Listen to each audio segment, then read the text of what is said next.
I'm Suzanne Green, and I live in Argyle, Texas. I'm Jonathan Green. I live in Argyle, Texas.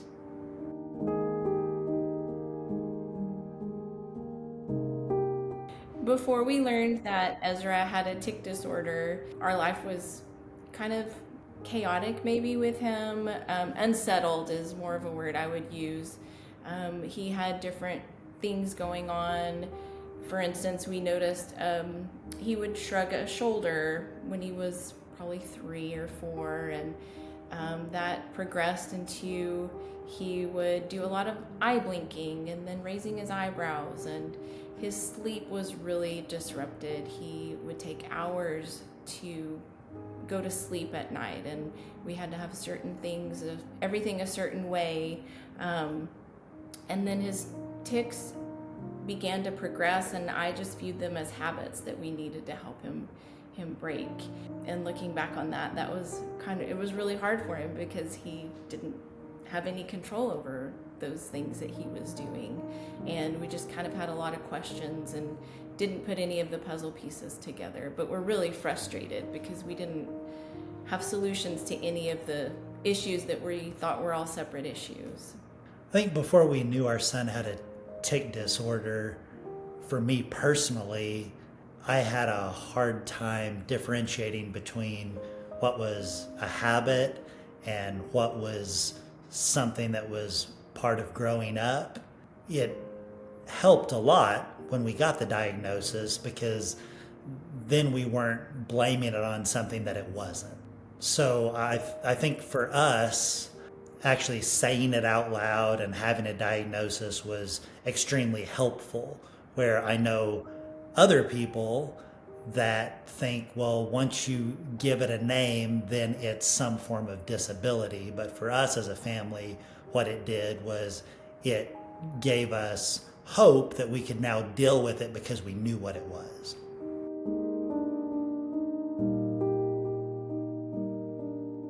After we learned Ezra had a tic disorder, life became a little easier, actually. It was easier for Ezra to be able to say, well, I have Tourette syndrome or I have a tic disorder, than just, oh, well, I don't know why I have to blow out this breath this way or jerk my head back without, I don't know why don't have control over my body. It had a name, and once we had a name, we had a mission. So once we started on that mission, we wanted to find ways to help him through it. It was a little daunting because everything we read online about Tourette's and tic disorders was pretty hopeless because none of the medications are guaranteed to work, and pretty much you just have to live with it. Some people may grow out of it, some people might not.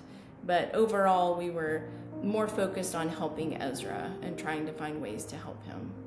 Once we found out our son had a tic disorder, I think in the early days, having a name for it made a lot of difference.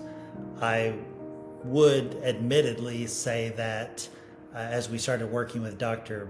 Piper, that it was a slower road than I personally would have expected. Um, but there was a certain point in time, about 3 months into treatment, that all of a sudden you realize, hey, Ezra hasn't done whatever the tic was, or whatever the obsessive behavior was. And then that's when it really started to become evident to us that the work that we did during that initial 3 months was starting to make a difference. But our encouragement, I think, would just be that you can't get discouraged early on because sometimes things get worse before they get better.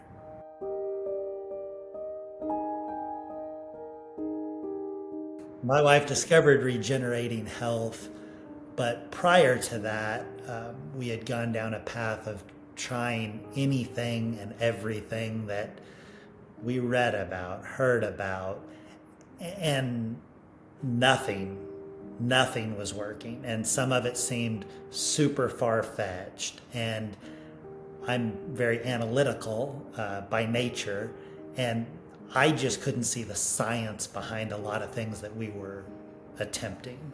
But then once we got in contact with Dr. Piper and her staff, for me personally, it made a big difference because of the way she approached understanding what was wrong with Ezra and really looking at the science behind it, and her being willing to spend time with us and really talk through things and ask questions or look at the data and say, from what I can tell, I bet this certain thing is happening. And it was like, well, yeah, that's exactly what's happening. And it gave validation to the data that we were seeing, which ultimately led to all of the progress that's been made.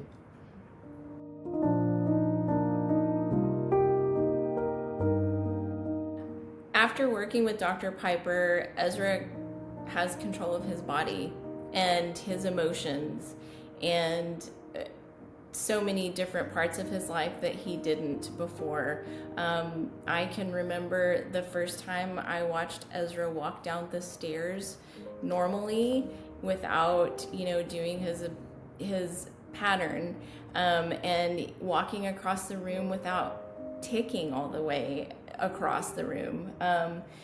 And he goes to sleep at night on his own within a few minutes, and our life is more peaceful. There was a lot of hard work, and there still is hard work, but the reward is that we see him as a peaceful child that is a normal kid. I'm not afraid to, put him in extracurricular activities now because I'm not worried about, the tic disorder taking over. This is a little aside, but for his birthday, right before we started working with Dr. Piper, he wanted a cup that he had seen, and it says, "I will probably spill this," because he couldn't walk across the room without a lid on his cup, or he would tick and the water would dump out. And now we don't need it. We still have it, but we don't need it. So it's a whole new life. It's a miracle, really. I think something that might be different for us than other people that work with Dr. Piper is we homeschool our kids. We always have. And so some of the things that you would expect a child to have to deal with that has a tic disorder or obsessive compulsive disorder in a school setting, we didn't necessarily have to deal with. We do a co-op, and in those in the co-op on a weekly basis, the kids have to give a presentation from the time they're little bitty all the way until they graduate high school. And along the way, they work on different skills while giving the presentation, whether it's getting rid of ums and uhs, if it's maintaining eye contact, creating an introduction, closing paragraph, whatever it might be.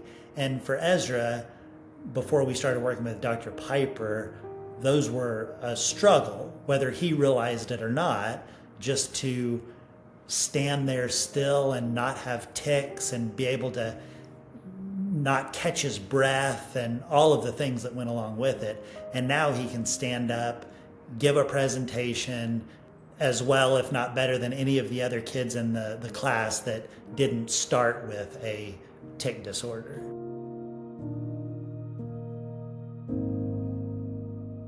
So for us, the hacks are deal with diet. So we've found a lot of ways to be able to stick to his diet because that's the one area that we see the most reversion if we aren't staying on top of it. So, things like, lo and behold, Chick-fil-A, every kid's favorite place. You can get the Chick-fil-A nuggets the Chick-fil-A French fries that are gluten-free if you get the grilled nuggets versus the breaded ones. Or Suzanne found a pretty amazing recipe online for Chick-fil-A nuggets that we make at home. And then we'll DoorDash the French fries because we know those are gluten-free. So Ezra still gets to have Chick-fil-A, we just do it a different way than other people. Something that we do, or I do on our homeschool co-op days, or whether we're going to a birthday party or somewhere I know there's going to be food, is I always bring our own food.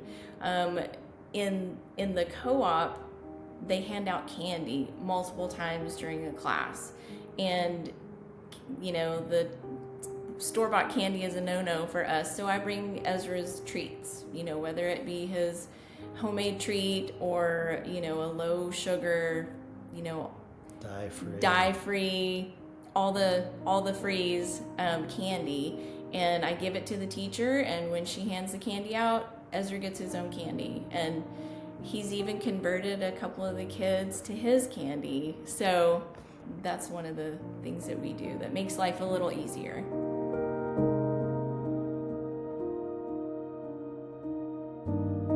I feel like this process has helped Ezra step into the spotlight and take center stage just of his own life, and to know that the choices that he makes and the choice that he makes to do the hard things really has paid off for him, and he is responsible for that hard work. He's the one who has made the changes in his diet. We're the ones providing it, but his attitude is incredible. He doesn't complain, and he knows, that if he eats something or does something, it's going to make him feel bad. And so his will, his self-confidence, I guess, has been boosted because he knows he can do hard things, and they have results that are so rewarding.